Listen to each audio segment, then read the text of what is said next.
You are watching DHTV from California State University, Dominguez Hills.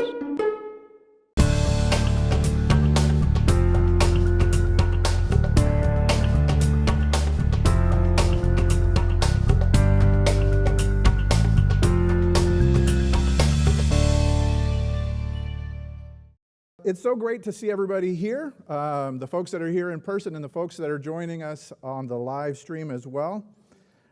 It's a tradition as part of the Presidential Distinguished Lecture Series for one lucky dean to help moderate the event, and I have that privilege today. So, a little bit about myself. I have the honor of being the interim dean of the best college at Dominguez Hills, which is the best campus in all 23 campuses in the system. So today's lecture affords me an opportunity to do something that I really love to do, and that is to flex about my college.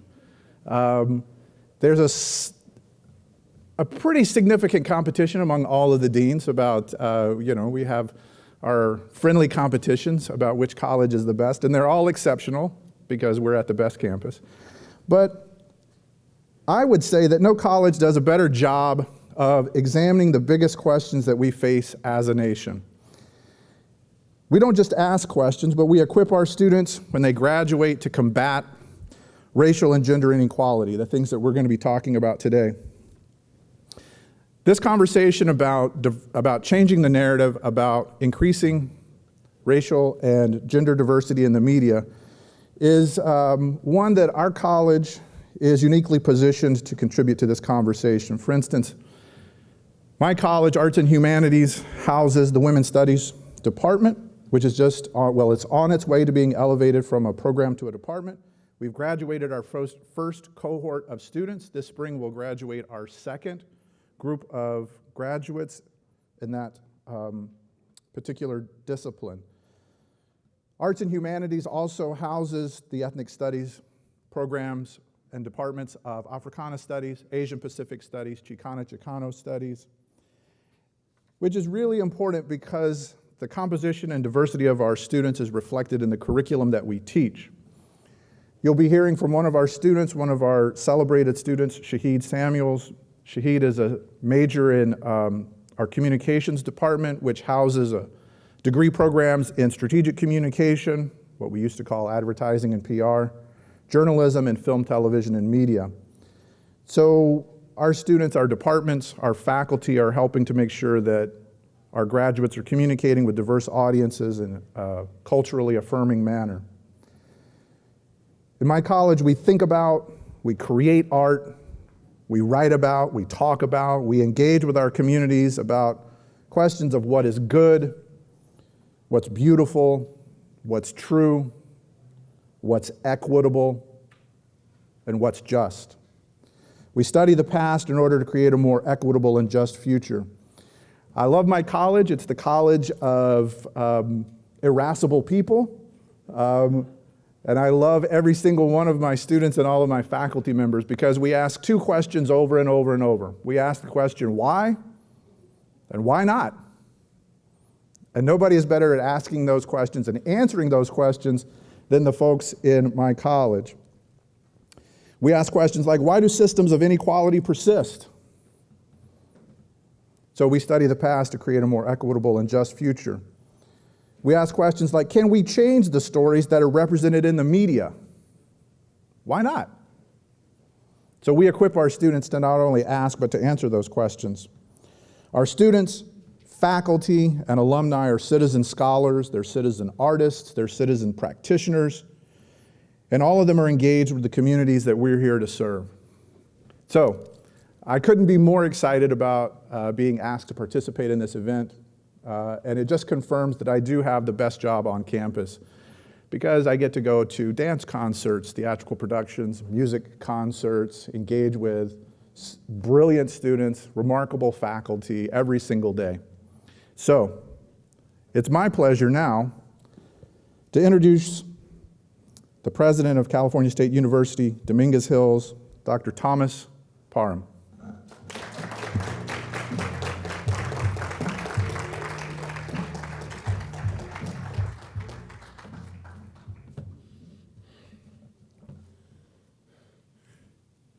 Thank you, Dean Calderón.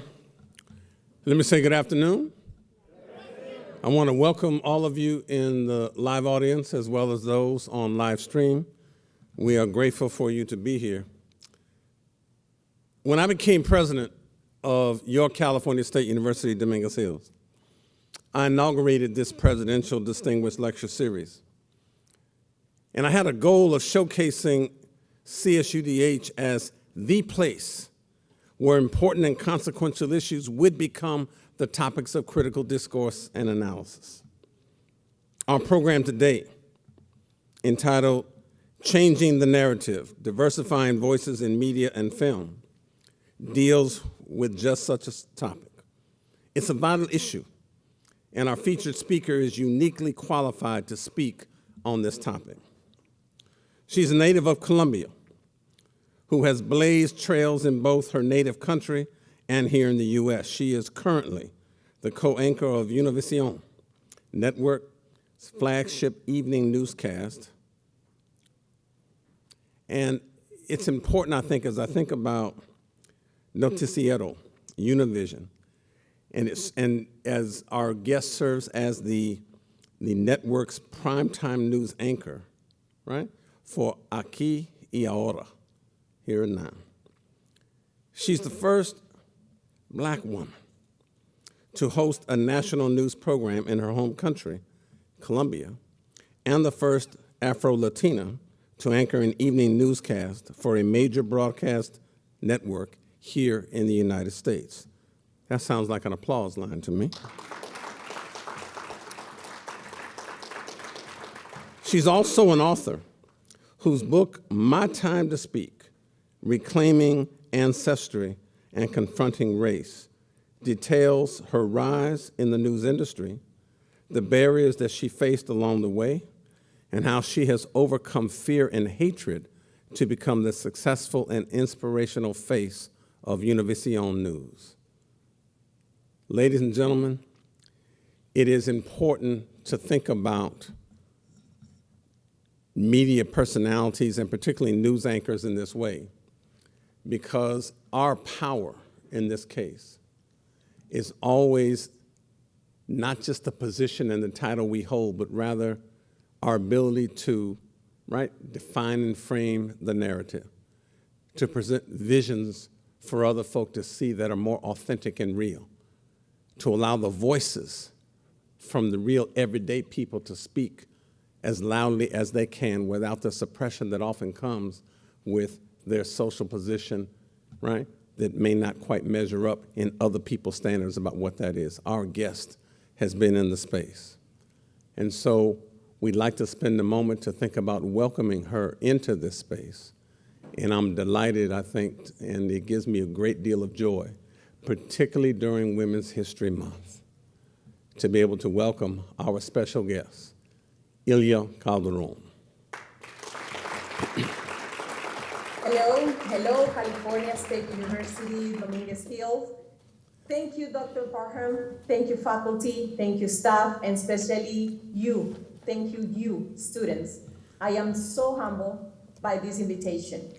Unfortunately, because of my duties here at Univision News, I am not able to be there in person, but I am so very honored to be able to speak with you today in this very, very, very special and important event. Doctor? Well, thank you for being with us. It's great to meet you online, and let's get right into it because you have such a fascinating journey and story to tell. I wonder if you want to provide the audience with just an opening remark about just your life's journey. And let's begin with hearing a little bit about your background in history. Yes, I was born in Colombia, as you said. I was born in East Mina. It's a very small town in a region called El Chocó, predominantly Black, and is in the Pacific coast of Colombia. My childhood was very simple, playing games on the street, swimming in our river, and just running around the 1.5 street that we had back then. And I'm talking about the early 70s when I was born.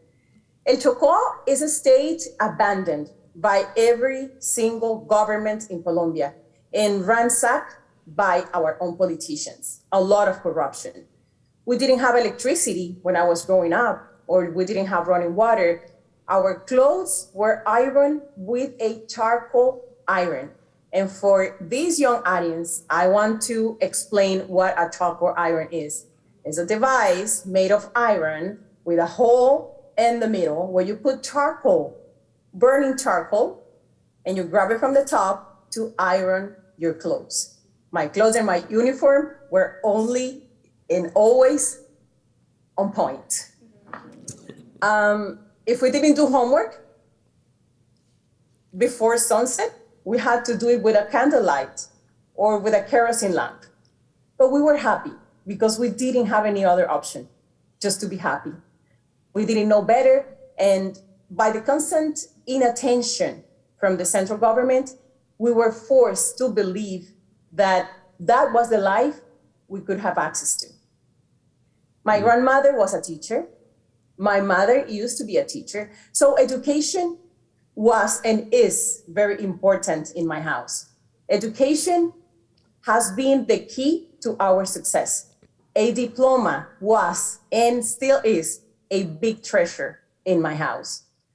At just 10 years old, I remember I told my mother I no longer wanted to live in El Chocó, and I wanted to go to school somewhere else. I wanted to study in Medellin. I was so determined to go to a bigger city where I could have more opportunities, a better quality, and access to more resources.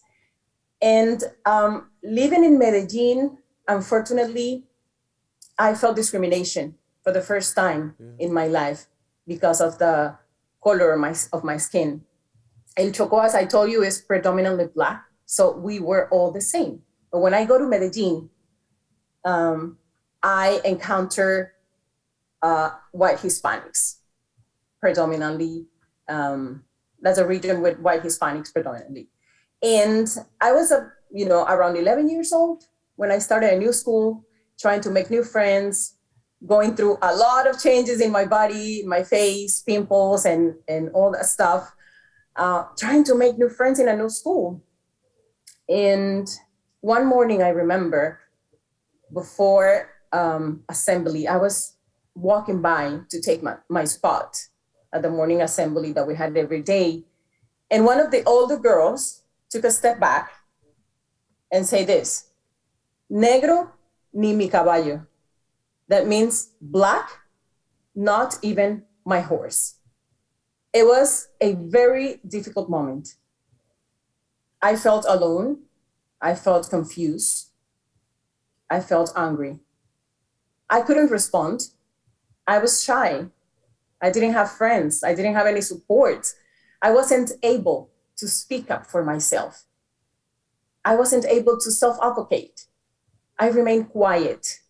And that single episode left a very profound wound in that 11 years old Black girl. But I had two choices: cry over being discriminated because of my skin color, or use the same resilience I saw in my mother and become, as I did, a leader amongst my peers. I took the second choice, of course. And as I grew up, I became more interested in social work. And I'm so happy to know that your university has that career as well. Yes, absolutely. I was always passionate by the topic of social equality. However, journalism came into my life unexpectedly while studying to become a social worker. I was also surprised that the city where I felt discriminated for the first time in my life became the city that gave me my first opportunity to work as a professional in the media. And because of my skin color.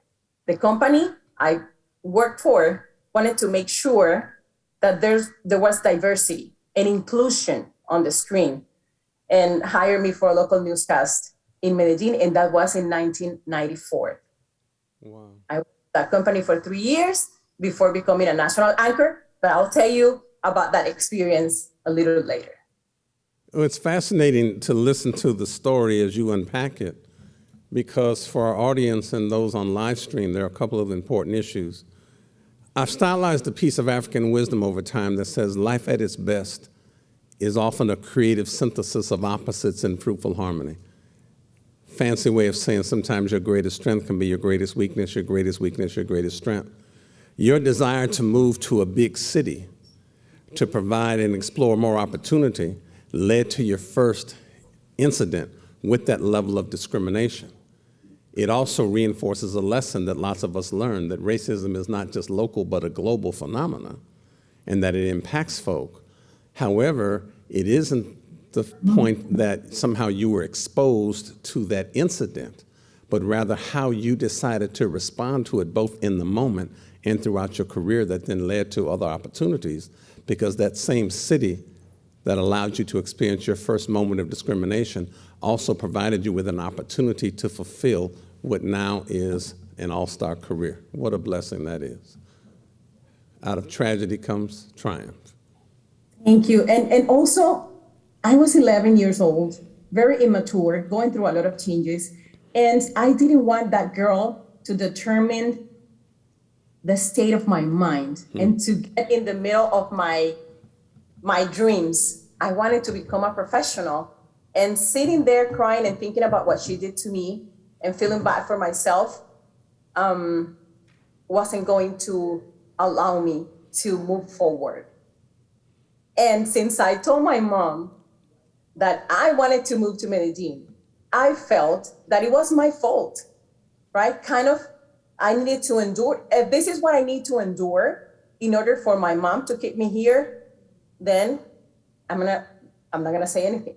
First of all, she can do anything. She's back in El Chocó. I'm living with my aunt. And second, she's gonna suffer. She's gonna feel bad for her daughter, of course. And I just remained quiet, very quiet. That's amazing. Before we move on to your career, I want to spend a moment to talk about your mama. And your mom, you talk about her in a special way, but you're the daughter of what is a divorced working woman. But you credit your mother with being the source of strength and inspiration for you. How has that experience and her advice impacted you throughout your life, not just as that 11-year-old, but now as the grown, accomplished woman that you are? When I tell the story of my mom, you all are going to understand why I'm here and why I'm the woman that I am today. As I told you, she was a teacher, and she raised me and my two sisters practically on her own after she divorced my father. I grew up like many normal families or immigrant families with a very strong mother figure who sacrificed a lot to give me and my sisters a better life.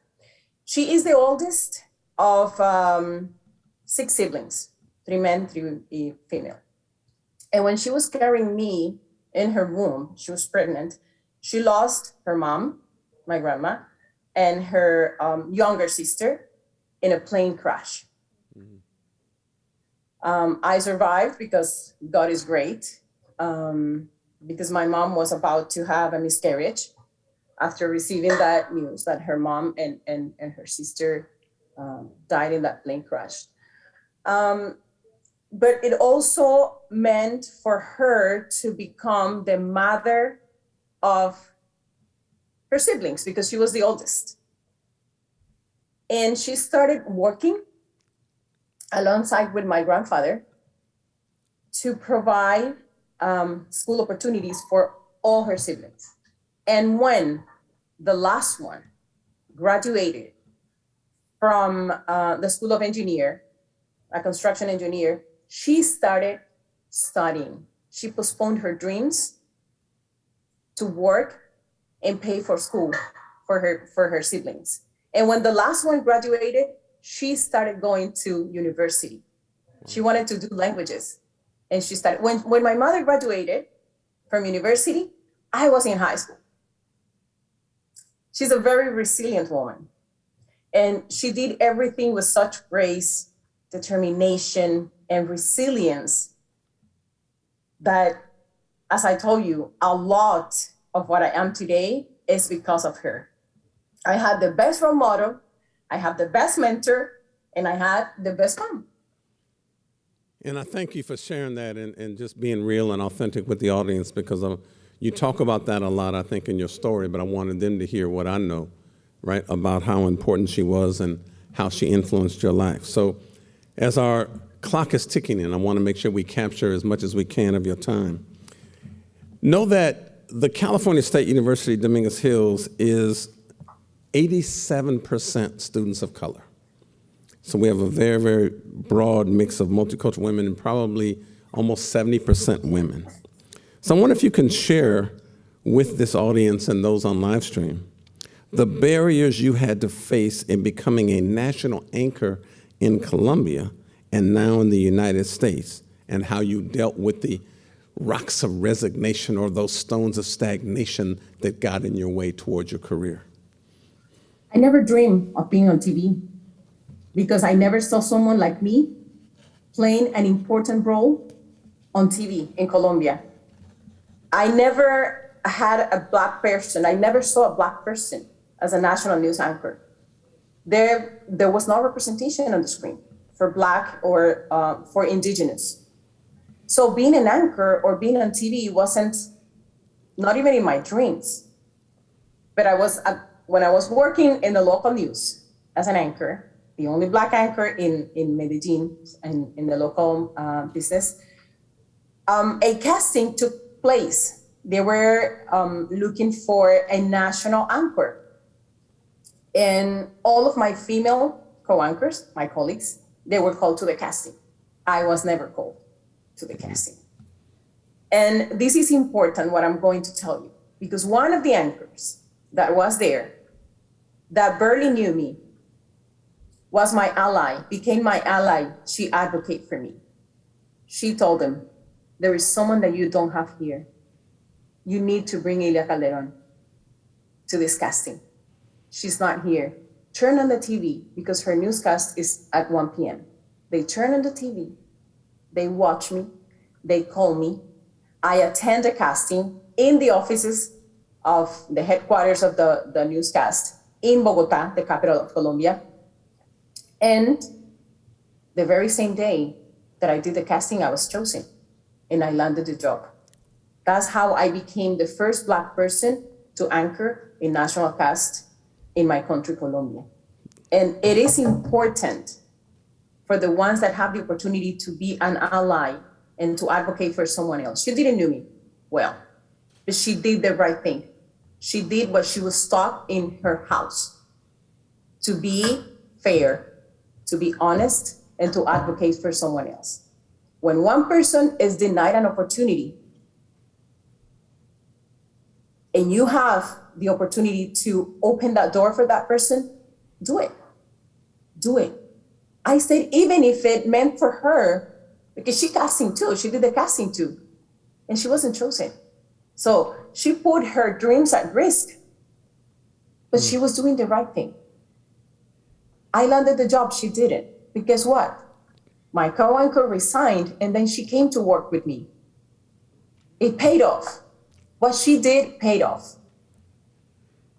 I stayed in that job for 3 years, and Telemundo, now our competition today, went to Colombia to do a casting. They were looking for a national, they were looking for an anchor for a national newscast on the weekends.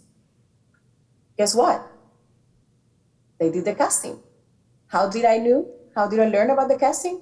In the newspaper a week after. I read about it. No one invited me. They didn't invite me. They didn't invite the first Black national anchor in Colombia. 8 months after, when I thought that they already found the person, I came to Miami on vacation.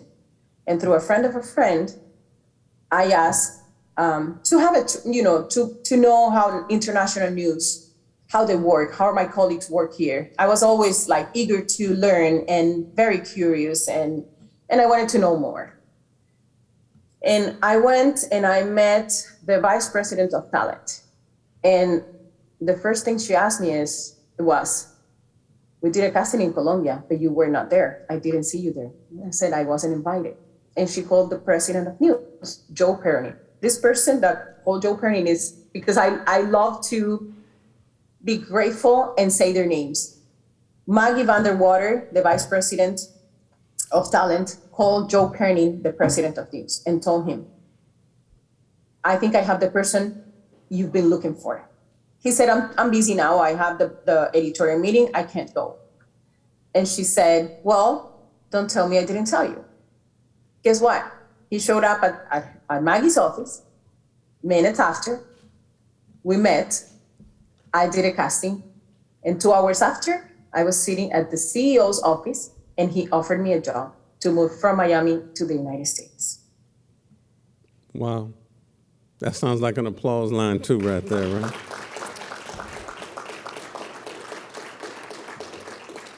Let's continue, because you got the whole audience now riveted with your conversation and your story and perseverance. So in 2020, your memoir, My Time to Speak, Reclaiming Ancestry and Confronting Race, came out. Talk some to us about the motivation behind sharing your story at that particular point in time. We published the book in 2020. We made plans for publishing it in January to publish it in August. So we had the entire schedule for the book. And I always say that is, when people say like it was so timely, I said, unfortunately, it was timely because I published the book after George Floyd was assassinated, and we had the protest and the social unrest in our country. I wrote the book because I understood that my story was a unique story that I needed to share. I've been very private with my personal life, but that story of that little girl that left El Chocó at 10 years old and that made some decisions and that encountered discrimination, hate, difficulties, could inspire someone else, could inspire new generations, could inspire someone that at one moment in their life couldn't speak up for themselves. Yeah. And the name of the book, My Time to Speak, is to make a call of respect of the time a person that had a difficult situation decides to tell their story. We are not the same. We are all different. And that moment comes and is very personal. It's when you are ready. It's not when others are ready. Not everybody is ready to listen to your story and to put themselves in your shoes and walk in your shoes and try to say, yes, it must be very hard. A lot of people criticize. A lot of people say like, oh, why do you say it now? Let's say a victim of sexual crimes. Why do you decide to say it now?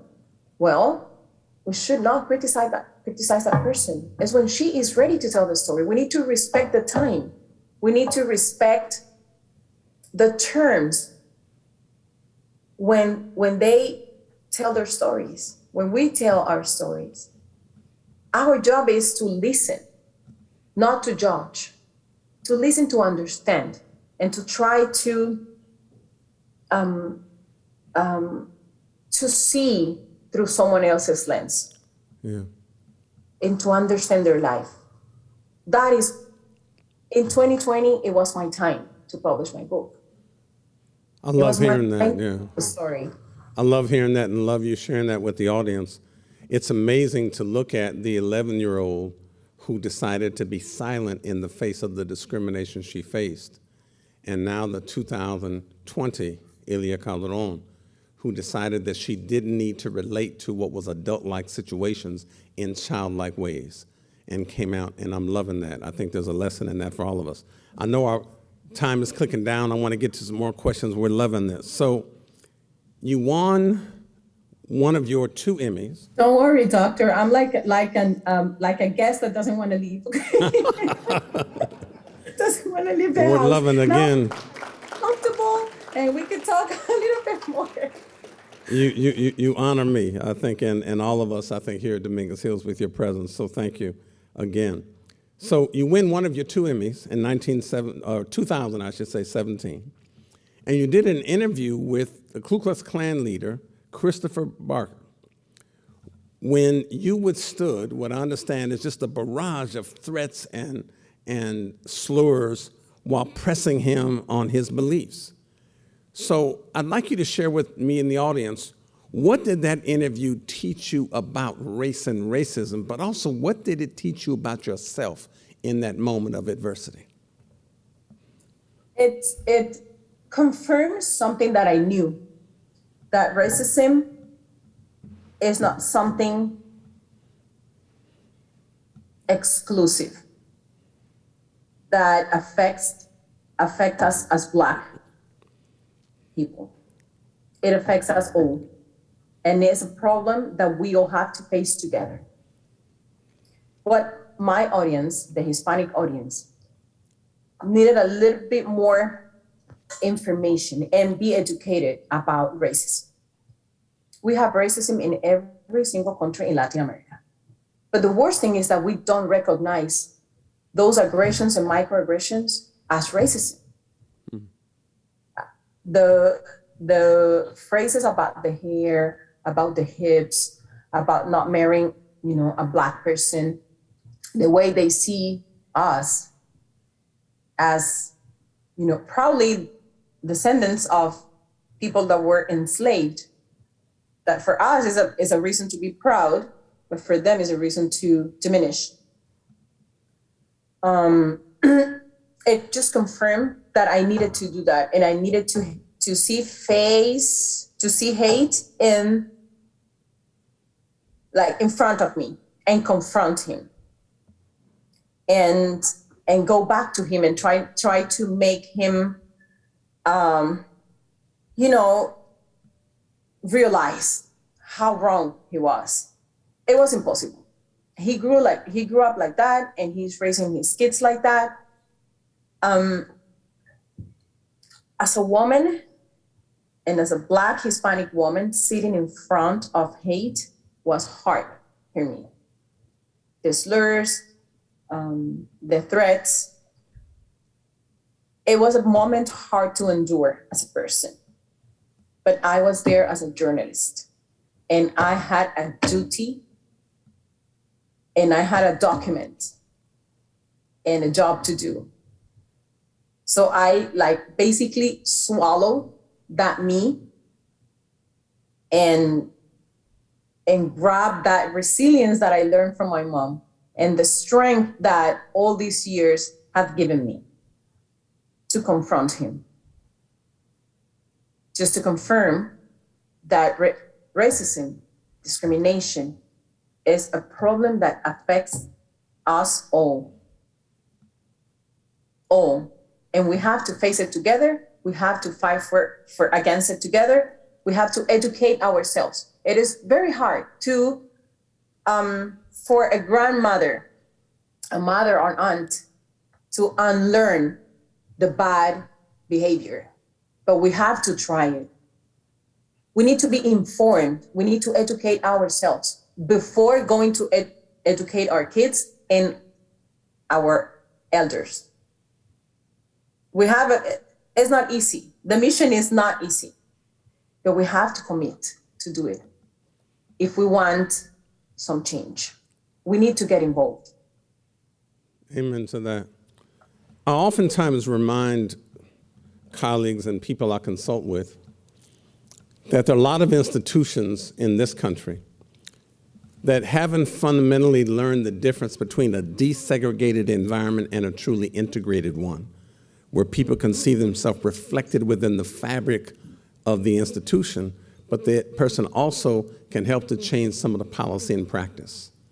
So in the midst of you now being a professional, right, and a person who is now on the news doing that. I wonder if you can share with us, I know we've got about 9 minutes left, share with us, if you would, how your presence as an Afro-Latina has both desegregated that environment to create the visual presence of somebody who's culturally different. But tell us what difference it makes in the policies and practices and the news stories and the slant you're able to put on the work you do. Representation matters. We all know that seeing someone that you can relate to motivates you to do the same. And it's important that I am on the screen. But it's more important to have my voice on the table where decisions are made about what we cover. And not only what I represent. For example, I represent Afro-Latinos, a Black woman from a Hispanic country. But maybe I see that when we are making decisions about what stories to carry, we don't have, let's say, an indigenous person or a descendant of indigenous. I need to advocate for that group of people, right? I need to put myself in their shoes and say, this story is important too. And being able to participate in the editorial meetings in the morning and in the afternoon and know that my voice and my perspective, my experience is respected and is validated. It was a process to be here. It was a process to get to this point, but it's not impossible. And I am proud of myself, and I like to be the first Afro-Latina that anchors a flagship newscast in Spanish in the United States.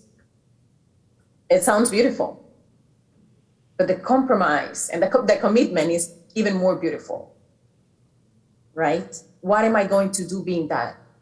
How am I going to make sure that I am not the only one? I was the first, and I don't like to be the only one. I don't like it.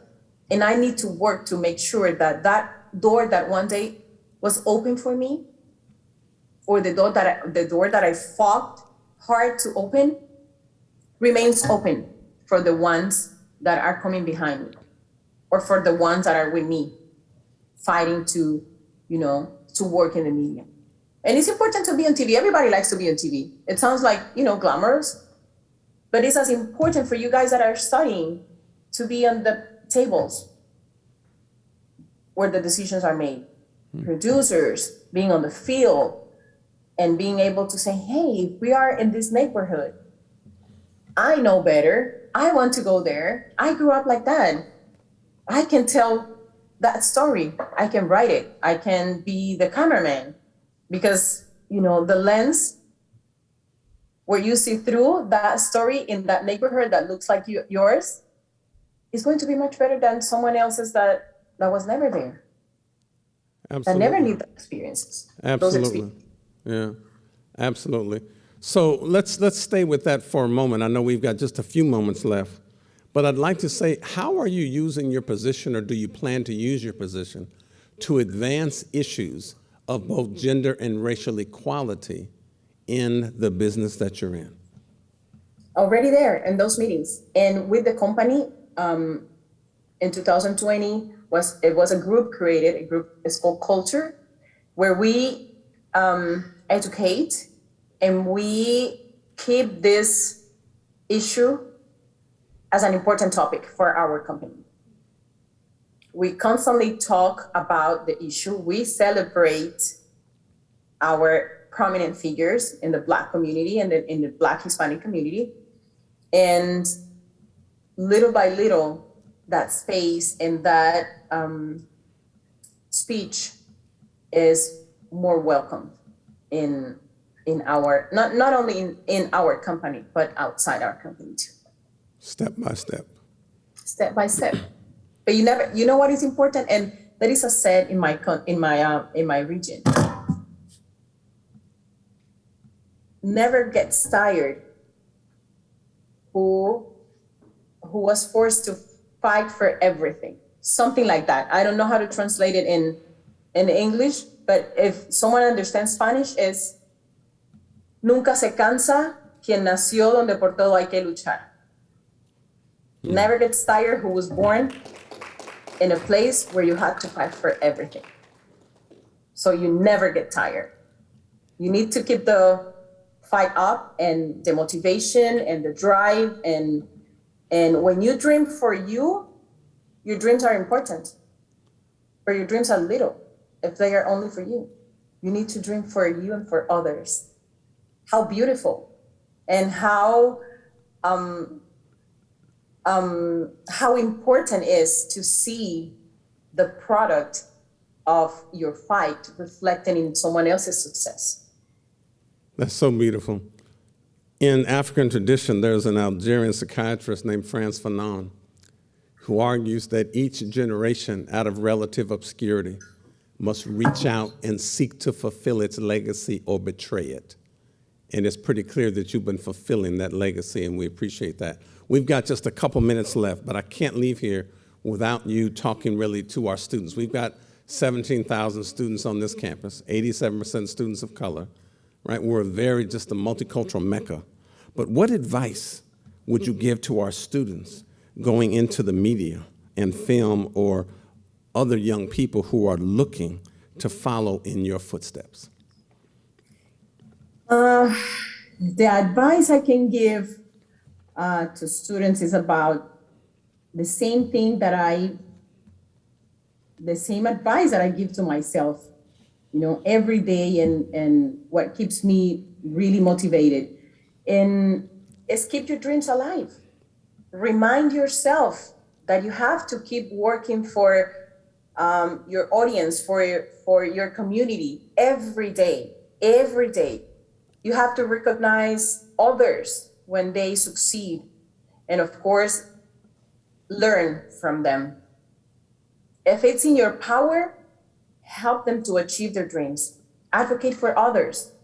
Become an ally. Avoiding helping others doesn't make you a better person. No. Helping others makes you a better person. Be organized. Be disciplined. Have a vision. Write it. Dream about your vision every day. Think about it before going to sleep and make sure that you keep it there. Make your plans. You need to study. You need to go back to school. Try to do it. Have a plan B, a plan C, and even a plan D. And also give back. Find your purpose in your journey and enjoy the journey. That's beautiful. We've got 30 seconds left. A lot of going on in the world today. What is your hope for the world? Share that with us, if you would. We got 30 seconds. We need to start for understanding each other and listening to each other. Not to confront, but to understand. We all want peace. We don't want this. No one wants this. One person can destroy the entire world. Right? We all want peace. It's complicated to see it now and to see how the situation is and to see them suffering and to see them enduring the situation and the resilience. It inspires. The love of the Ukrainians for their country inspires others. And when you think about helping, some people's like, what am I going to do? It's hard to help, and it's hard to, I don't have money. Give your time. Put your heart on it, and you will help. They need our help. One day we needed someone else's help. We need to see this situation as an opportunity to make us, or to bring the better version of us. So don't stay quiet, don't stay silent when you can do something. You don't have money, donate your time. So beautiful. Ladies and gentlemen, it has been our pleasure to not only present you with a media personality, but someone whose story is not only consequential but inspiring if you look at what she's had to endure to get to the places that she now occupies. If you would, one more time in our last few seconds, give it up for Ms. Ilia Calderón. Thank you so much for listening to my story. Thank you, doctor. Thank you to the faculty, to all the students. Keep the dreams up. Keep dreaming. Dream big, please. And I hope to meet you all in person. We'll look forward to that. We'll look forward to that. Thank you. Thank you so much for honoring us with your presence. Thank you. Thank you.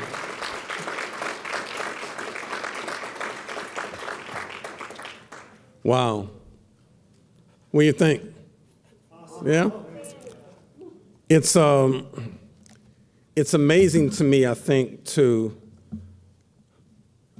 invite these presidential distinguished lectures where you get the level of authenticity that we just had an opportunity to witness from an individual that we would typically not see, not just all the way in Miami at this point, but also connected to, right, Colombia and the Afro-Latina roots and the within-group variability that exists even within the cultures we think we understand.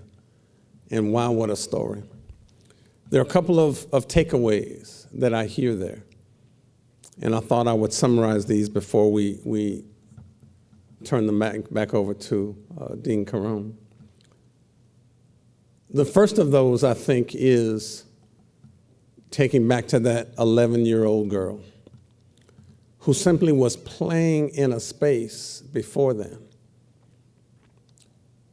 in a, what did she say, a block-and-a-half street, but who never knew that she was poor, never knew, right, that somehow life was any different than the way it was. Even ironing with coals in an iron. Most of us take for granted, we just plug it in and turn it on, put some water and steam in it and get all fancy. Really, coals and iron? But had love, but had support, but had meaning, and never knew that she wasn't somebody as part of that community. An amazing story, because she understood at the core of her being that she belonged in that space. The child in her dreamed about something beyond the small confines of her village. And when she went to the big city, I want something different, mommy. What did she say? I ran into my first element of discrimination that had specifically to do with her color. And at that moment, she begins to now notice, wow, what a profound difference. And it's amazing because there's a lesson in that for anybody who is different. And it doesn't matter whether your difference is defined by race, ethnicity, gender, age, physical ability, sexual orientation, whatever the difference is, even geographical region.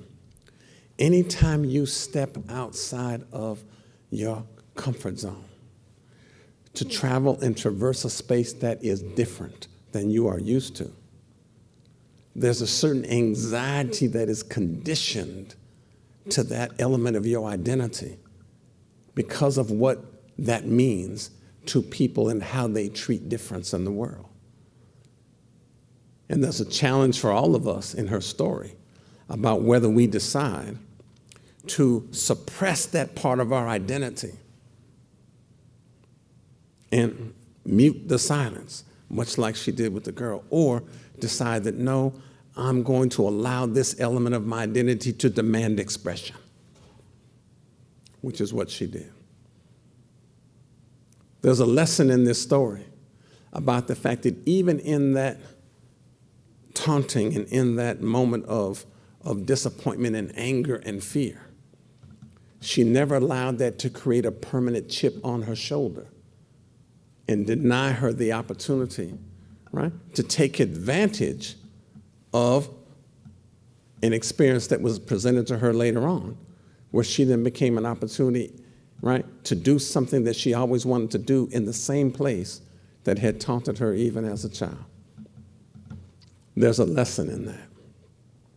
To always be cognizant of what it is that you do, to never forget who you are, to always be vigilant about the alligators that exist in everybody's life, but to never allow that to define your existence or to shield you from the opportunity that is rightfully yours to claim if you're just prepared to work for it and produce the excellence that she has produced.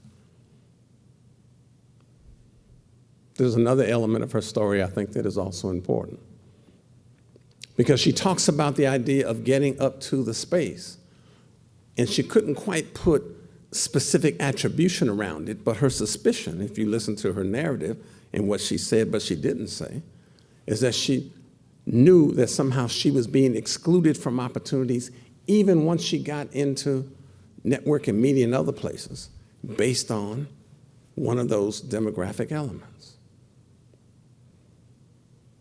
But she kept persisting and persevering and working hard and producing excellence. But the excellence that she represents in her story and on network and being able to go and to sit for readings and meetings and other places and still impress folk to say, yes, I was excluded, but let me give you a taste of what you missed, and then to be hired later on, is the essence of what perseverance and grit really looks like. She reminded me in the moment, even though I didn't comment on this, of the astronaut Mae Jemison, one of my favorite folk, if we're going to quote Women's History Month. Because Mae Jemison reminds us all that we should never be limited by other people's limited imaginations of us.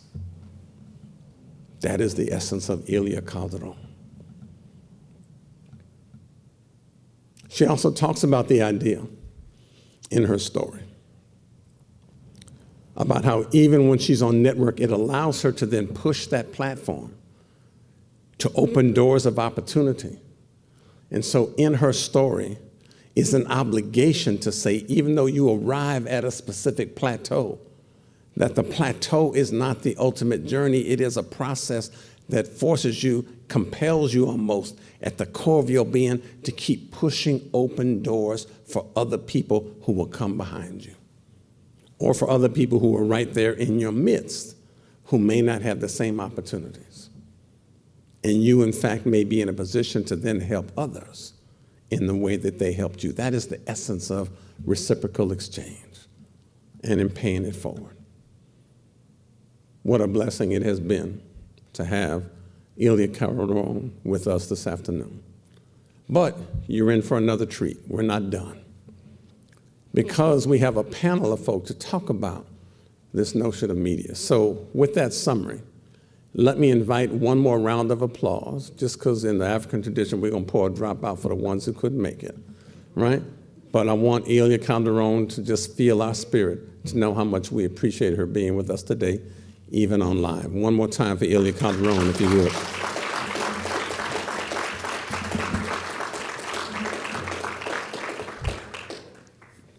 Ladies and gentlemen, if you would, Dean Tim Caron. So thank you for joining me on stage. We have a clock here to keep track of the time, but Marilyn said that I don't really have to pay attention to that clock, so she may regret having said that. So thank you, panelists, for joining me on stage. To get our conversation started, we have a great foundation to build on, right? The conversation that President Parham had with Ilia Calderón was inspirational, transformative. It was amazing. It was simply amazing. So we're going to continue that conversation. As President Parham said, the theme for today's Presidential Distinguished Lecture Series is about diversifying along gender and racial lines our media. So we've taken an expansive definition of media because we have representatives from radio working in management behind the scenes. We have a faculty member who is training future generations of journalists, and we have our own student who is going to be a producer of television shows in the future. So we have a lot to talk about here. So to kick off the conversation, what I'd like to do is to ask each one of our panelists to quickly introduce themselves, say who you are, and just a little bit about yourself, and then we'll build on the conversation that Dr. Parham had with Ilia Calderón. Let's start with you, Dr. De La Serna. Thank you. Thanks, team. So difficult to follow after Ilia, but it's also great because she said so many things that, just rang through. So I'll introduce myself. My name is Ana De La Serna, and I work here at Dominguez Hills. I teach in our journalism program. And before that, I lived in Mexico. I was born and raised in Mexico City. And I worked as a photojournalist for several years. I had the opportunity to just travel to every corner of my country, and it's really what inspired me to be here. So that's me. Thanks. Dr. De La Serna is quite modest. She was the official photographer for President Vicente Fox of Mexico. So she's very accomplished and humble as well. Karen, would you like to introduce yourself next? Well, good afternoon. Thank you for having me, Dr. Parham, Dr. Carm. Karen Slade. I've been at KGLH for over 30 years in capacity as BPGM, Vice President General Manager.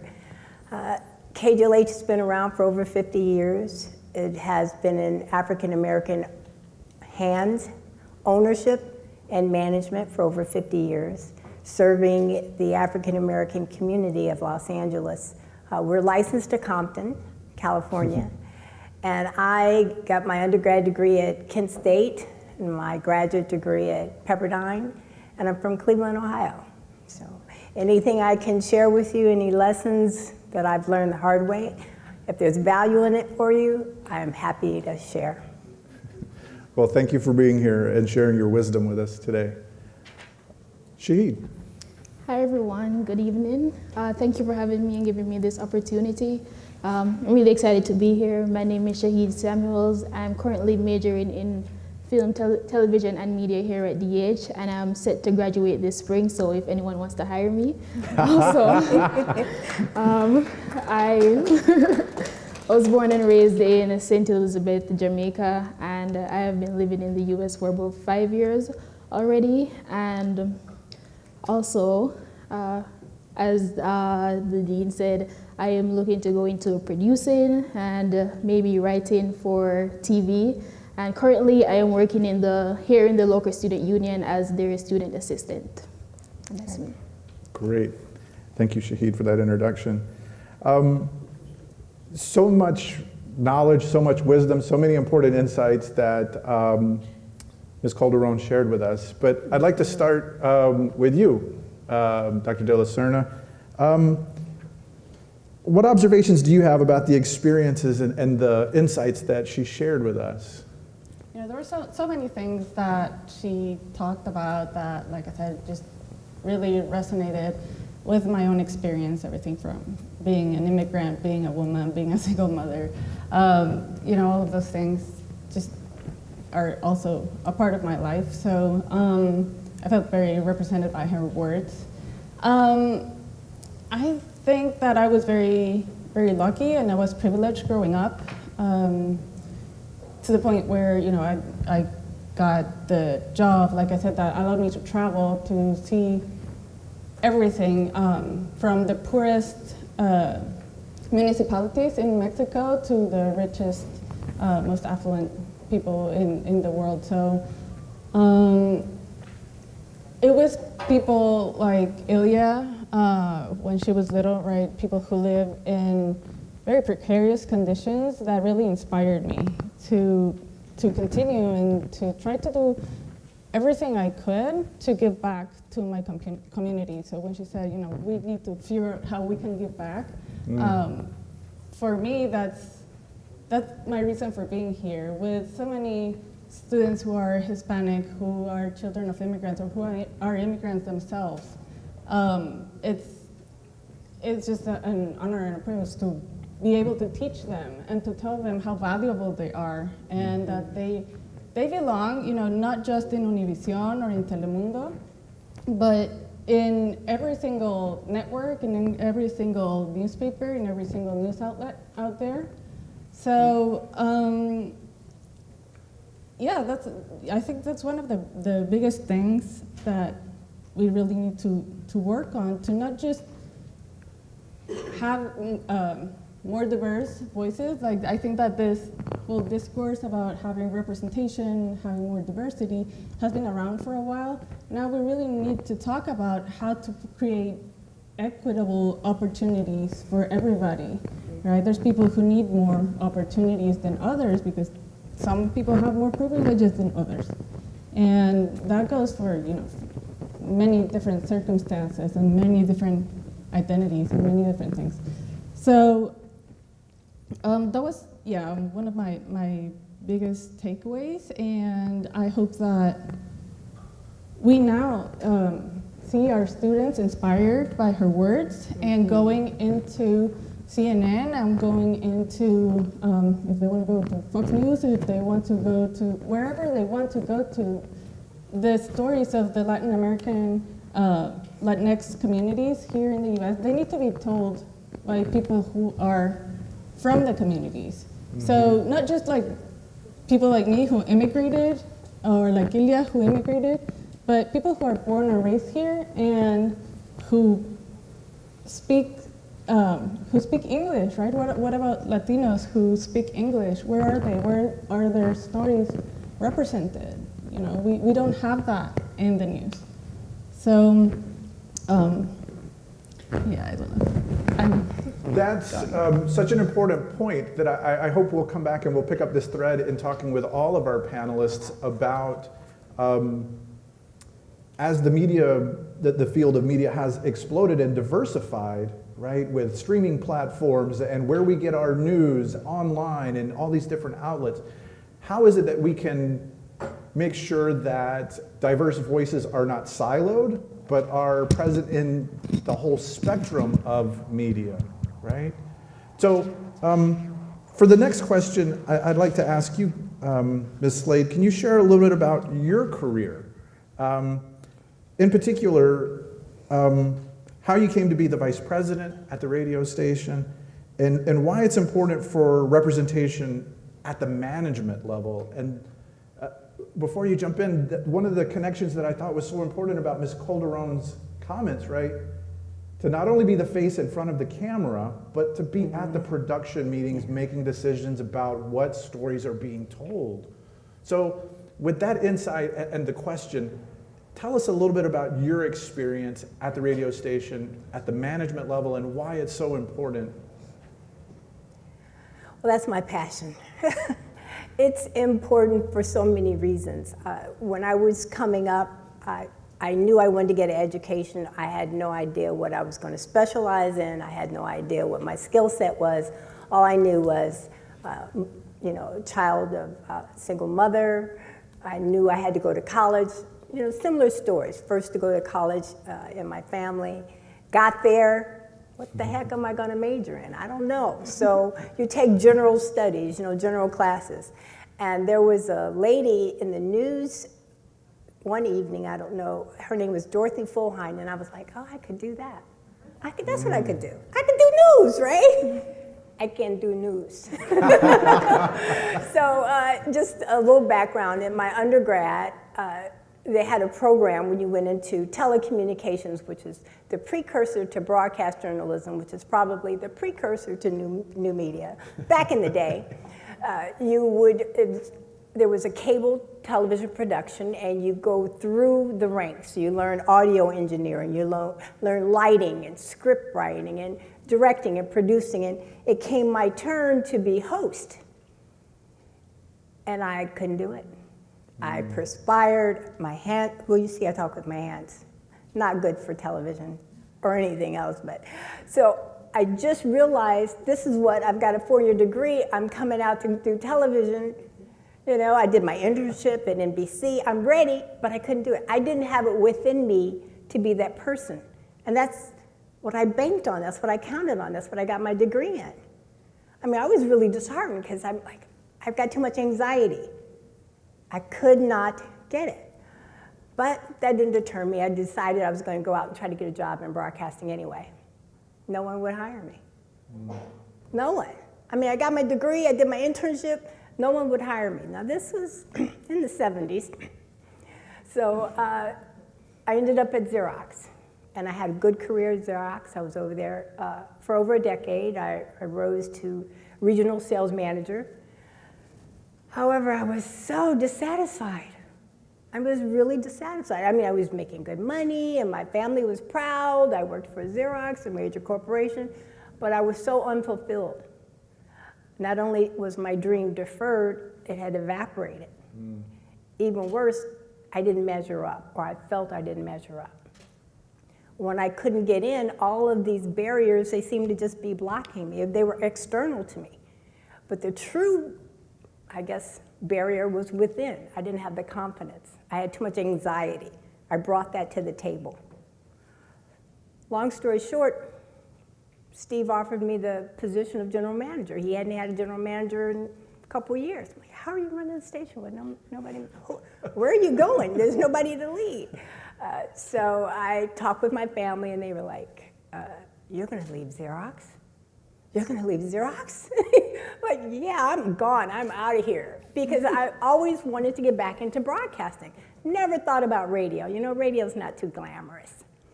It is having a resurgence, though, I must say, but it's not very glamorous. So I took the position, and that was in the 80s. And I found out, hey, I'm good at this. I'm good at this. Now, it didn't start off that way. I got the job, then I had to do the job. Well, I didn't know about financial statements and spreadsheets and accounting and engineering and signals. I didn't know any of that. I was prepared to be on camera. So I went back and got my MBA. I thought, okay, now I'm dealing with my internal barrier, my lack of confidence, and I'm equipped. Now, I'm doing it on the run. I'm working during the day and going to school at night, trying to prepare myself and equip myself. And it's just something about when you're doing something you love, it is difficult, there's a lot to learn, but it fuels you forward. You kind of lean into it, and I've been doing it ever since. I love it. And to bring it full circle is I didn't have mentors. Because I hadn't come the radio route. I came through Xerox. So I decided, well, I need to know more. So I got my MBA. I joined a Black ownership organization called NABOB, National Association of Black-Owned Broadcasters. They advocate for ownership with the FCC, the Federal Communications Commission, and I've been on their board for 20 plus years. And so I found my mentors, I found my advocacy group, and I learned. And it seems like every time I would go, I would learn more. I got to find out about resources. So there's no shame in not knowing. You don't know, you don't know. But if you don't find out, then that's on you. I mean, it really is on you. So you never stop learning.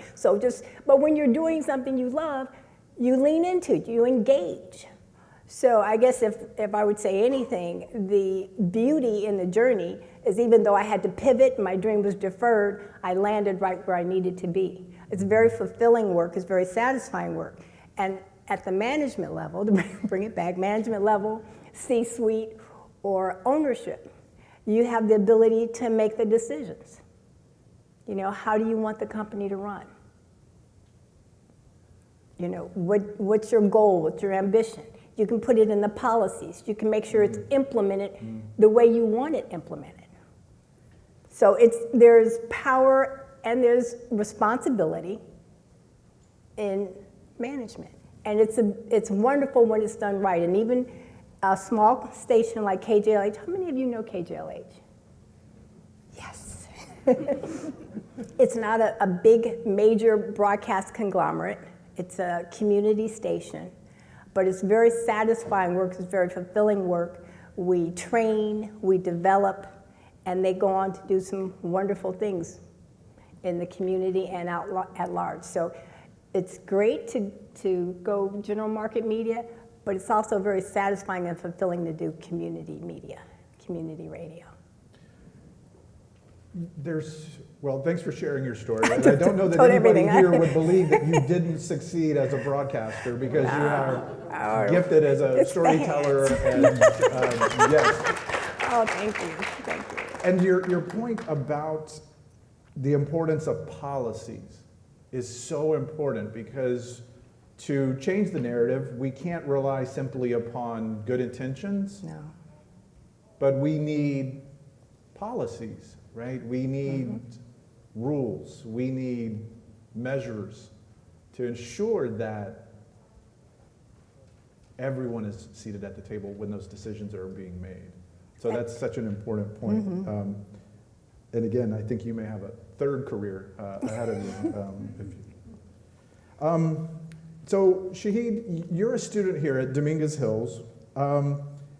And could you tell us a little bit about a program that you've been participating in called Hollywood by the Horns that is designed to create the next generation of storytellers that are going to change what we see when we sit down to stream on our televisions, our phones, our tablets, our whatever device is going to be around in the next few years, however we're consuming our media.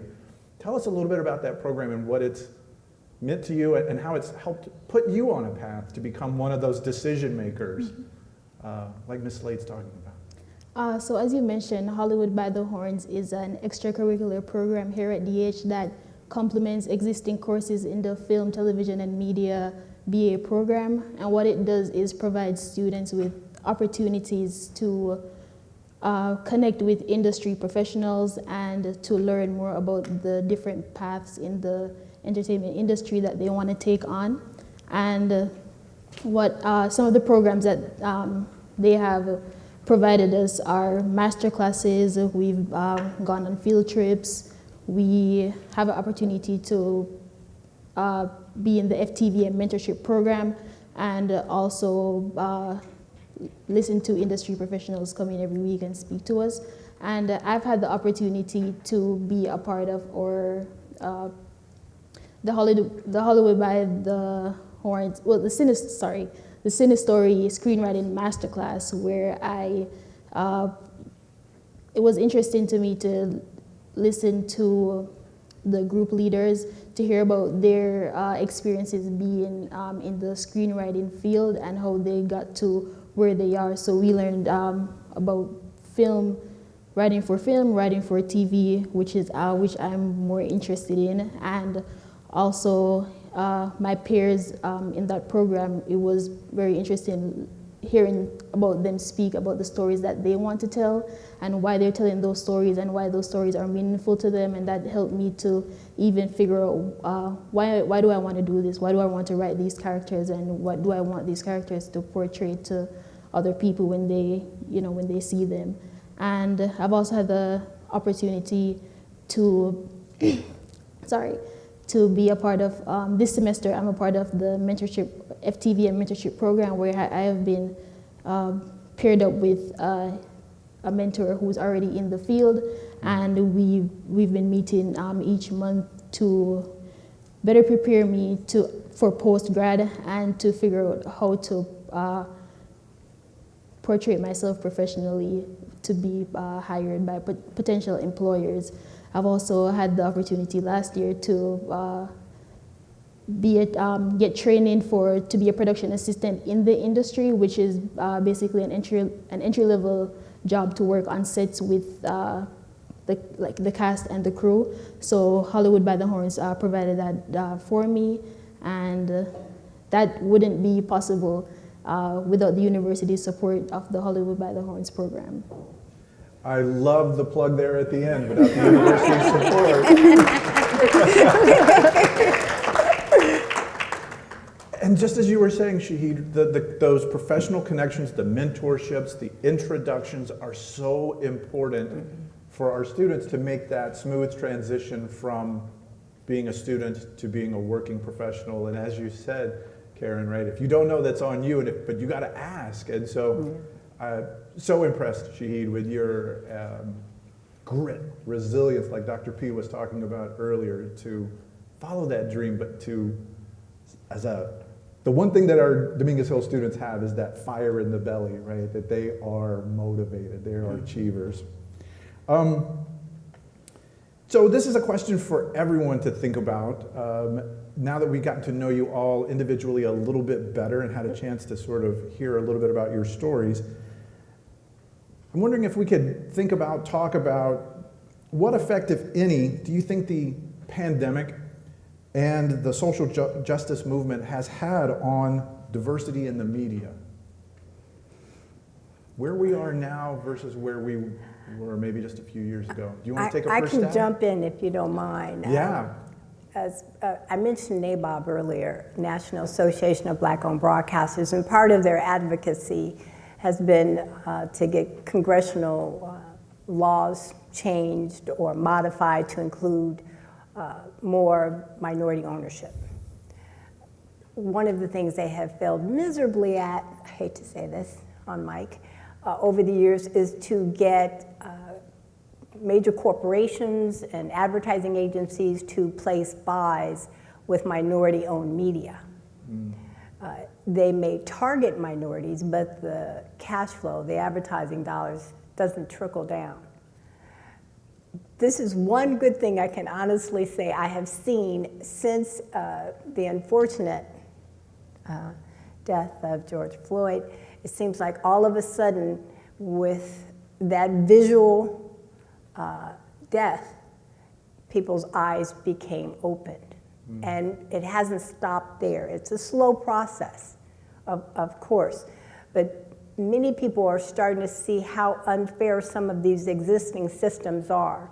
And in my particular field, in our business, the advertising agencies are slowly and finally starting to understand that the minority communities that buy their products and their goods and services, their consumer base is diverse, and when they spend money back into their consumers to advertise or promote, their allocations or advertising buys should be diverse. So I can say in the last 3-4 years, we have begun to get some dollars that we hadn't gotten before. We may have gotten token buys every Black History Month, but now we're starting to get some real buys. And we're still fighting to get some government money too, but that's one good thing that's happened in our industry that's come out of a bad situation. Dr. Della Serna, Shahid, go ahead. I can jump in Please. to add on to what was just said. With the pandemic and the rise of the Black Lives Matter movement, a lot of conversations did start about who is being represented in the media, on the screen, and also inequalities in regards to pay. And we also saw that there are different ways to do things, and it doesn't have to be a set way all the time. We can make accommodations for people working from home, and just things like that. And I would say, with all this rush to get back to normal or get back to how things are before, we also have to think about, well, before, people were still being marginalized and people were still facing all these inequalities and weren't being represented in the media properly. So we need to take into consideration and think carefully on how we can make sure that we don't get back to that point, and think of all the positive things that have come out of the being in the pandemic and the expansion of the Black Lives Matter movement, and how we can continue to make those changes and not go back to or before what we had before. That's such a profound point, right? And the way you expressed it so eloquently, the rush to get back to normal. Well, what did we consider to be normal before? What did we consider to be normal before, and shouldn't be normal, shouldn't be normalized? In the film space, we saw that a lot of people of color weren't getting the promotions that they deserved, and their stories weren't being told and weren't given the chance to be told. And as I say, we started conversations to really say, well, you've been doing this, this, and this, and that's what I meant by the normal that we had before. So how can we continue with those changes and not go back to how it was before? Exactly. Dr. Della Serna. Yeah, I think I got two. Is it working? They'll figure out the sound. You keep It's talking. like the karaoke part of it. You know? Okay. No, I just really.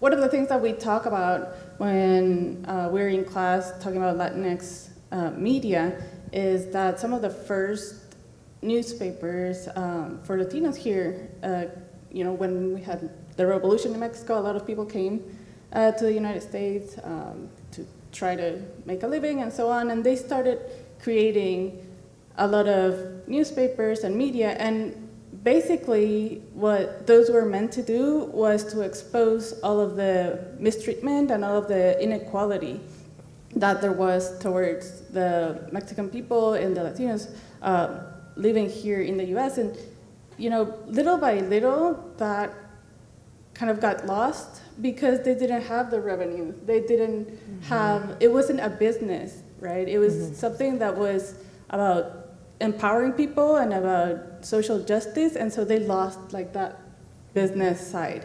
And I think that that's what we need to avoid right now, that the conversation is going to really keep it so that Black-owned business, Latino business, Asian business, all of these different businesses do have those opportunities, and they consider this business side of it so that we can not just like continue the way it is, but grow all of this and continue to spread all of the information.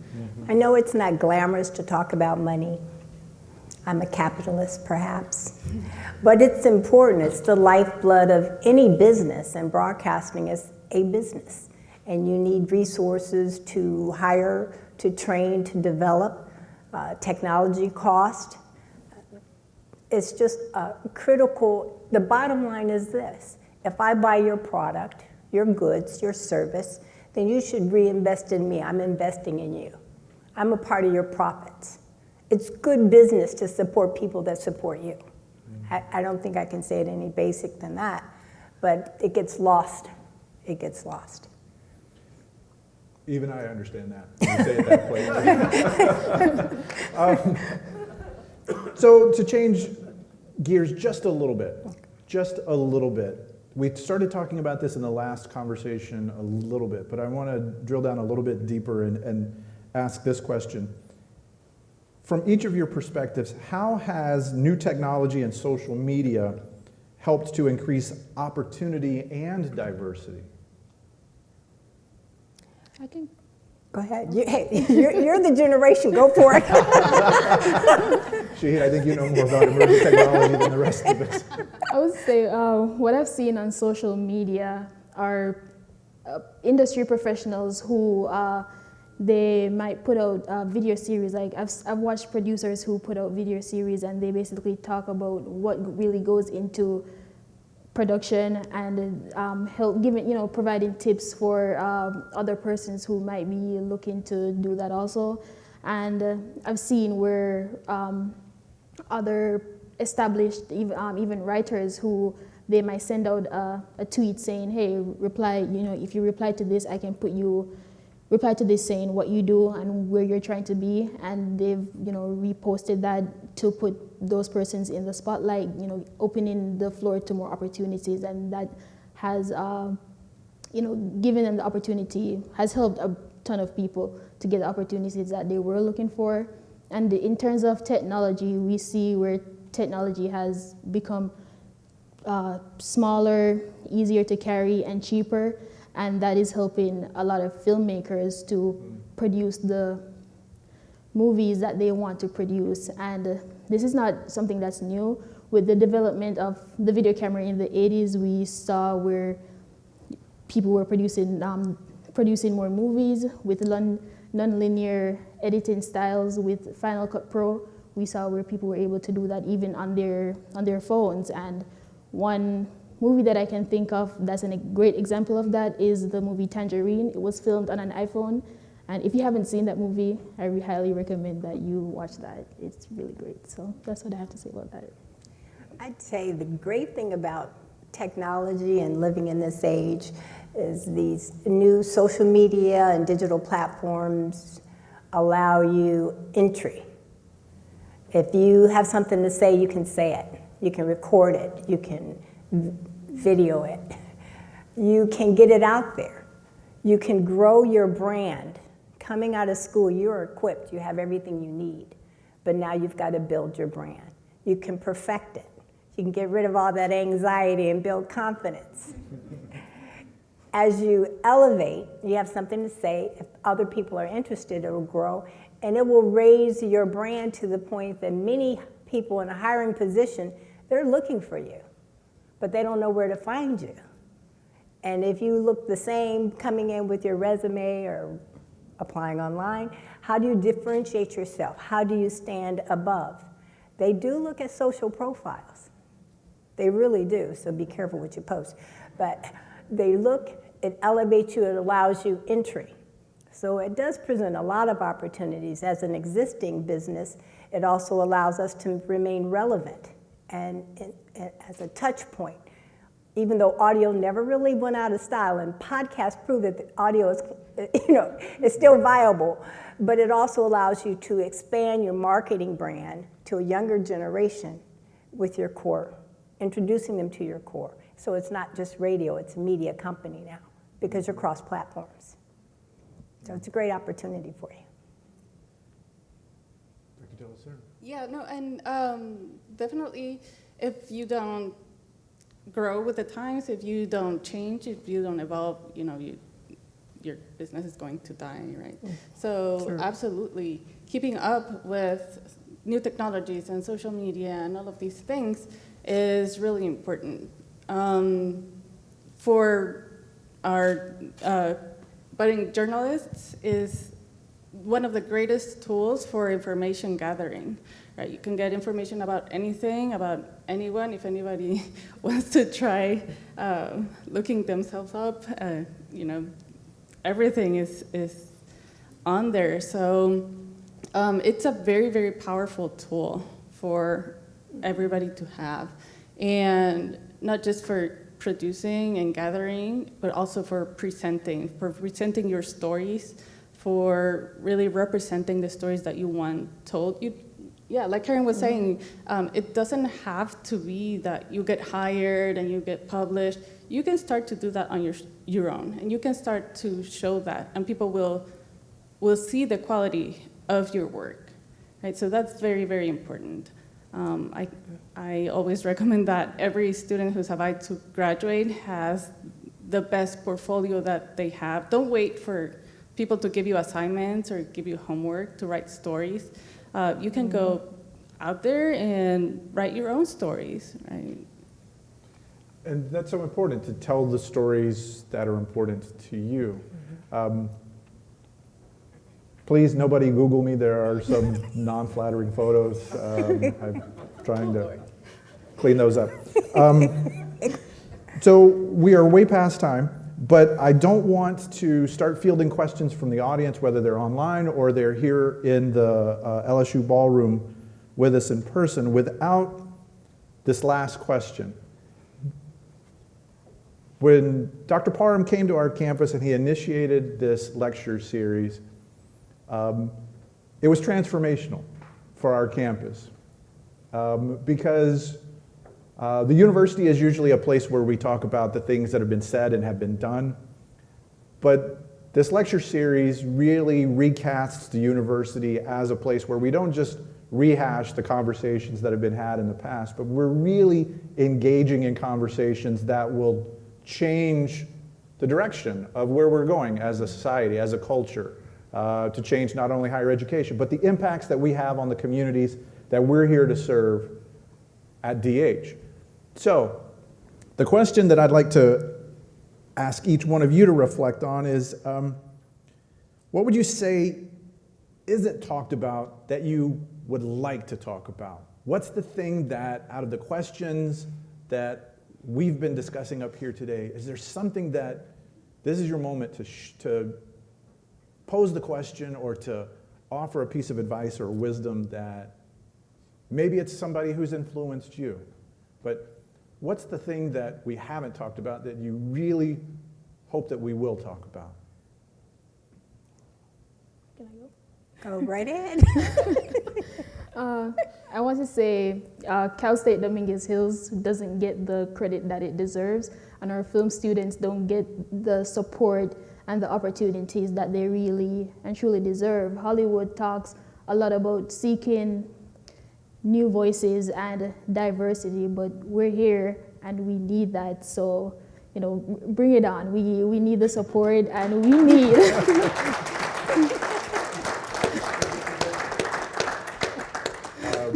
I love it when President Parham says that sounds like an applause line. You didn't need to be prompted. You knew that that was an applause line. Bring it on. Yeah, and basically someone needs to put their money where their mouth is and show our film students some love, because I've been in classes and I'm always talking about my peers and how inspiring they are and how they are doing great things for changing the narrative, and they need the opportunity to be able to show that. So that is what I would say I would want everyone to take away, to give students at Cal State Dominguez Hills the opportunity and the love they deserve. All right. Amen. I think I've said everything. There's not too much I would say other than go for it. If you slip and fall, get back up. If you realize you don't have what it takes, pivot. You'll find out if you can't shoot a three-pointer, maybe you're a statistician and you can, I should never try a sports analogy. Perhaps you can keep track of scores.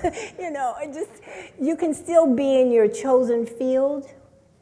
It may not look, your success may not look the way you perceive it to look today. It may grow, it may be bigger, it may be smaller, it may just be flexible enough, and don't give up. Keep going for it, and you will find your way, and you'll find your niche, and make sure that you don't give up. And when you get there, do everything that you can to stay relevant, to stay on top of your game, be involved, be engaged. And there's no shame in finding mentors or people to help you along the way, because if they've been there, they may have something that they can share with you. And let it inspire you, and if you can't use it, toss it. Right? That's such an important point that Ms. Calderón talked about, that there were folks that were reaching down to help pull her up to achieve the heights that she reached. Shahid is talking about, has her hand up, ready for someone to help her get that entry-level position, and I know that you'll give back to future alums as well. Dr. De La Serna, what would you say that you want to add? Thanks, and no, it's funny that we're all thinking in that same line, because maybe from another perspective, I'm also thinking I need to emphasize equitable opportunities for our students, for the people who are going to be going into these careers, right? So we need to start questioning the way that we do things, the way that we distribute opportunities, the way that we distribute resources. For me, when we give out a scholarship and we don't require a GPA, we do that because we know there are many students out there who maybe they can't have like a 4.0 because they are working 2-3 different jobs, right? So when they come to me and they say, thank you for the scholarship because I was able to quit one of those jobs so that I could concentrate more on school, that to me is really thinking about giving the opportunity to those people who deserve it and who haven't had it before. So yeah, I think we're all kind of thinking in that same line. We've gone way over time. There's a blinking red light, but we do want to have an opportunity to, if there are questions from folks in the audience that you would like to ask of our panelists. I think Kim is ready to help with a microphone. Anyone? Don't be bashful. They're ready to drop some knowledge on you. Wisdom. I've never seen a group of toros so quiet before. I was in the classroom for 28 years. I can wait longer than you.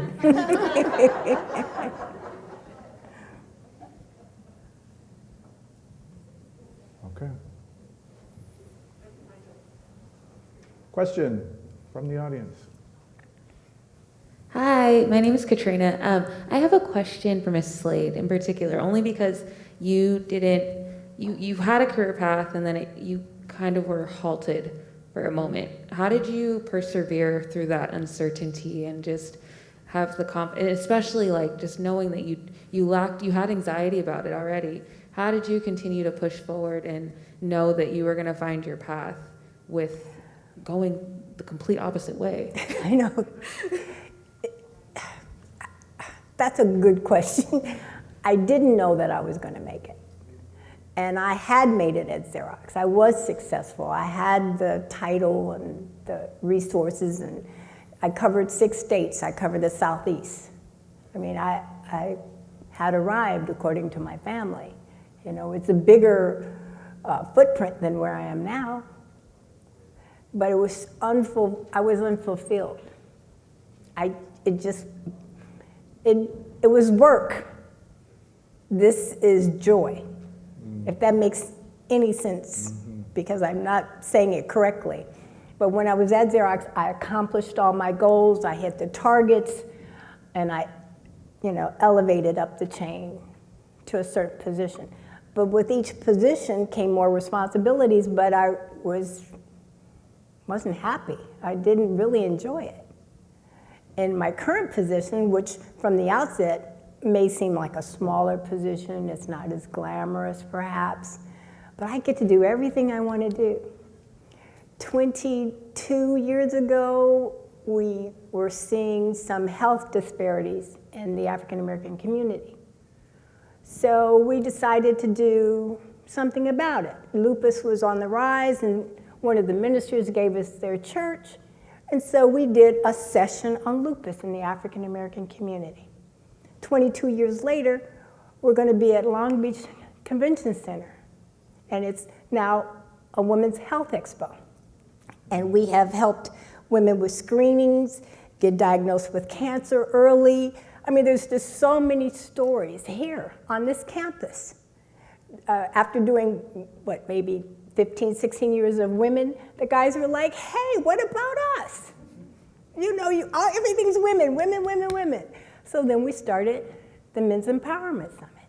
We didn't have a place to get it. When you start off, there's no sponsors, there's no resources. Cal State Dominguez Hills offered us access at no cost. They didn't say, well, you can have this for XYZ. They said, bring it. They said, do you need help with experts, teachers? Well, yeah, I want to do some mentors. I want to bring some young black boys and brown boys in, and we've got a mentorship program here. I'm just saying, when you have an idea, in my position, if I have an idea and something I want to do, and the collective, I'm saying I, but it's really we, it's really a team effort.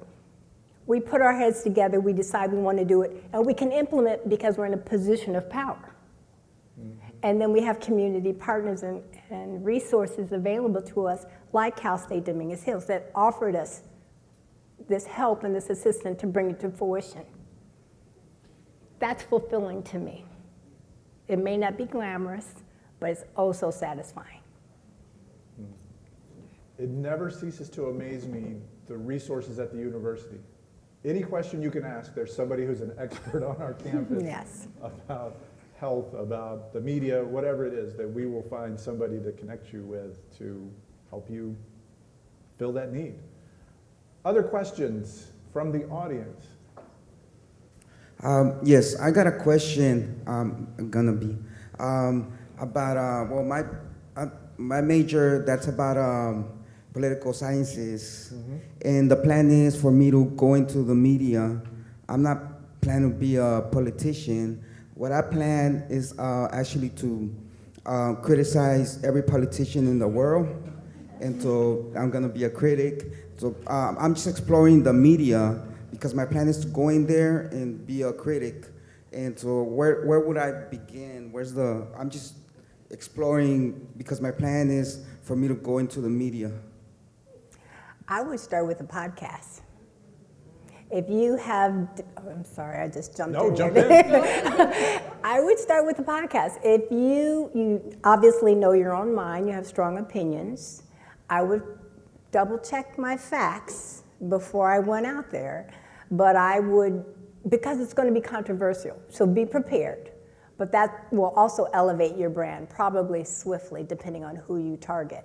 So make sure that you have some liability insurance, general liability insurance, and make sure you fact check. And I would do multiple sources. I wouldn't rely on one source, but go for it.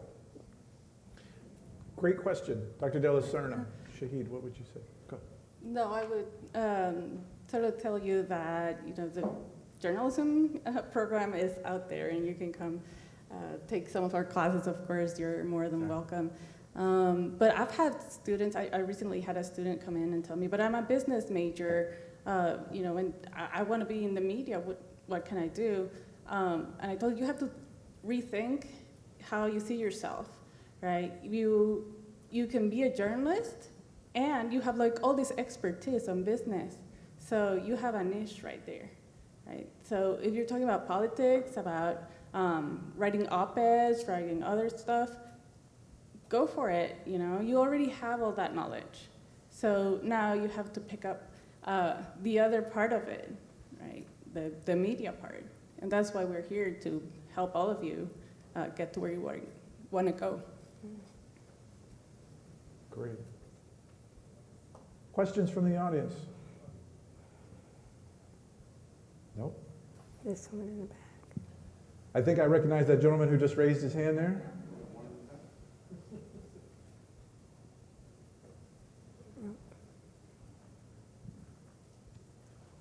I never thought I'd see the day when someone wouldn't bring the president a microphone. Here we go. No, I actually thought there was somebody in the back we were waiting on to have a question. Oh, okay, so. okay. Huh? There's one? Audience question. Okay. Okay. So all of us are driven by individual challenges, which is what I think our summary of today is.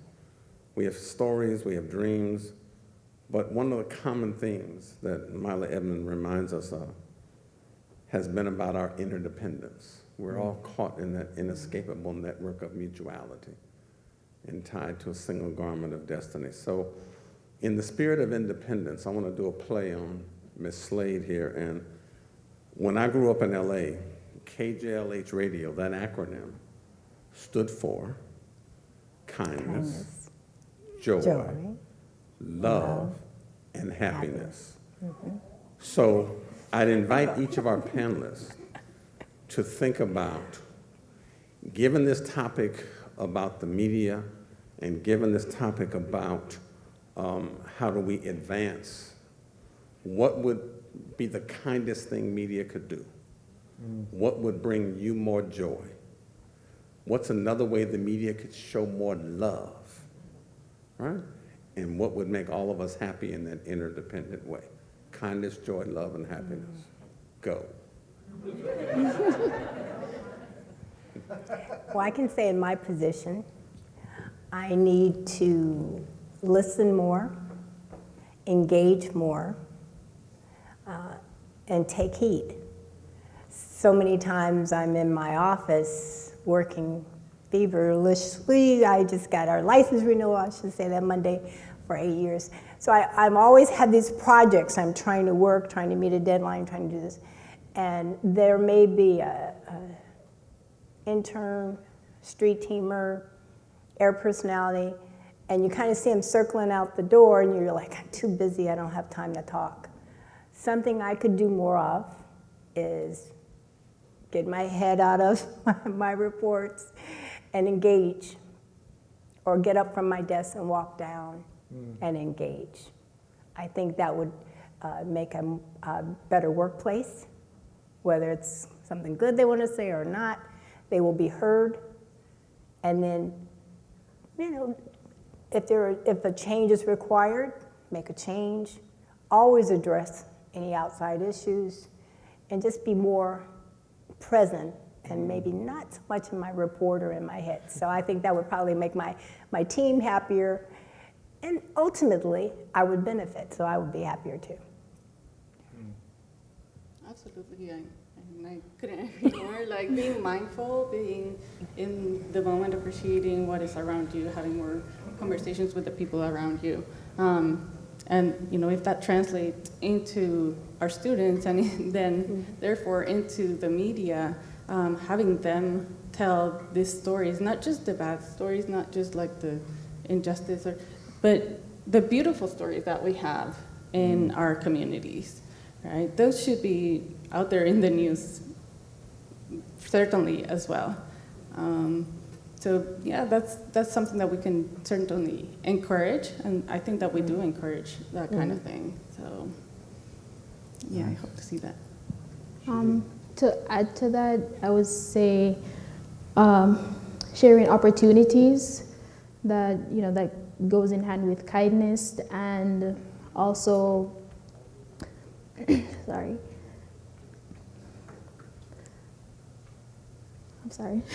So yeah, sharing opportunities, and also encouraging others, supporting others, new storytellers, and giving people a chance to tell stories about different groups in the world. So knowing that a story about someone from the LGBTQ community is universal, and accepting that and giving that a chance to shine and to support that. Maybe thinking of a story about someone who is disabled as universal also, and continuing with the love and support of upcoming storytellers. Amen.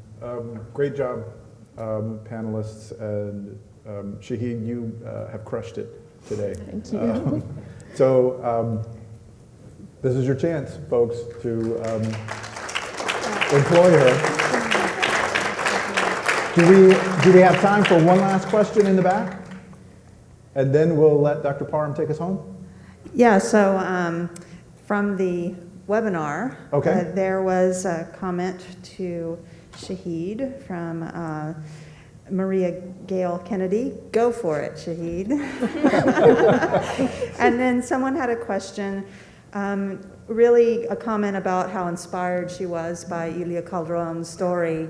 And just really wanting to maybe that advice on how this person could, share her story or his story. I'm sorry, I'm not sure what, but Ilia motivated this person, but I think wants to know how to share that story. Great question. I mean, maybe I heard this somewhere else, so I can't say that this is my own. But they said, for some of you, this might be unreal, but there was a world before the internet, right? And for others, there was a world before television and before radio. And what we did then was just share our stories by telling them, by talking to others who are around us. Right now, we do have the internet, and we have radio, we have television. There's so many different ways that you can tell your stories. You can tell it through images. You can tell it, in your own words. You can tell it through art. You can tell it any way that you want. So it's about finding a channel that you're comfortable with and that you're passionate about, and that you can transform that story and put it out there for other people to reach. It doesn't have to reach the whole world. It can be a few people, but it changes people's lives. So. It does. Great answer. Thank you, panelists, for an amazing conversation. This has been inspirational for me, and I know that it's been for this audience, both here and online. Thank you. Thank you. Thank you. Dr. P?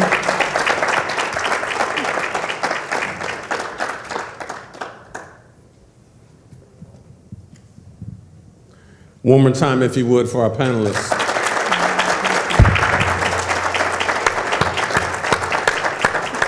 I hope what we all have heard today is a fascinating story that allowed us to kind of peek behind the curtain to see a celebrated journalist and media star and what it took to get to that particular space. And in her life story is a lesson, and several lessons really, that all of us can learn. In the opinions of the panelists, what you've heard is not only some of that deep sharing, but also life lessons that have allowed them to carry on and move through this space in the media. What is fascinating to me as I listen to the stories you tell, the advice you give, and the narratives of Ilia Calderón today, is that each of us in our own way has had to suffer through triumphs, has had to navigate through adversity, has had to move through spaces that were sometimes unpleasant, unkind, sometimes they were joy-filled and full of elation. But in all of the ups and downs, the ebb and flow of life, as long as you keep keeping on, then life is worth living. The media is a particular culprit in some respects because it helps to not only frame the discourse with a particular skew and slant.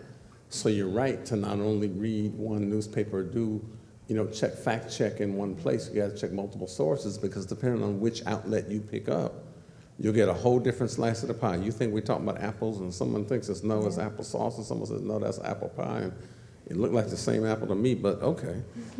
Things are just different for folk. And so being able to get that perspective, but the media outlets in some cases are indicative of even the ways in which we conceptualize life. And if you put on a different set of glasses that allow you to take the perspective of someone who is a woman or someone who is Afro-Latina or someone who is Black or someone who is disabled or someone who is LGBTQ, any of those particular perspectives allow us to put on a set of lenses that color and shape the way in which we perceive the world and also the stories that we tell. Yeah. And so if we're going to have more diversity and representation in the media, certainly we need more authenticity from those of us that are prepared to tell the story. Yeah. Certainly we need more courage for those of us who refuse to be muted in the space. We need what Cornel West calls, that commitment to never allow misery to have the last word. But what we also need are courageous souls like Ilia Calderón and our panelists today who have talked about some of the keys to being able to navigate this space, this mysterious space we call the media. Last thing I'll say, particularly for the gentleman in the back who is the political science major who wants to be a critic, Bravo. But I've been blessed in my life to have been invited to speak and train all around the world. And I get invitations, and I go, how do you even know I exist on the planet? You never think that everybody just know who you are. And invariably what people say, the common thread is, we read what you wrote. So in addition to the podcast, in addition to, the TED Talks, in addition to the other things that you want to do, I would think about crafting your stories in writing. And whether they are 20-page articles for professional journals that you can work with your faculty on, or whether they are 3-page analyses you want to provide, little white papers we call them, and whether you're sending it to media or communications or criminal justice or business or nursing or whatever the discipline is, being able to advance a perspective and to write about it in a coherent way and ask the penetrating questions that nobody seems to be asking is one of the ways, to get you seen and heard, and invitations to come and express your story in a way that you're not trying to shout about it, but you're being invited into the room to be able to give a more authentic message, that doesn't take as much energy. With that, let me say thank you, to Dr. De La Sena, Ms. Karen Slade, Shahid Samuels, Dean Tim Calderón. In the media, we'll say thank you to Ilia Calderón, and thank you to all of you both on live stream as well as in the audience today who've joined us for this version of our Presidential Distinguished Lecture Series. I'm Thomas Parham. Thank you very much for being here. Good evening.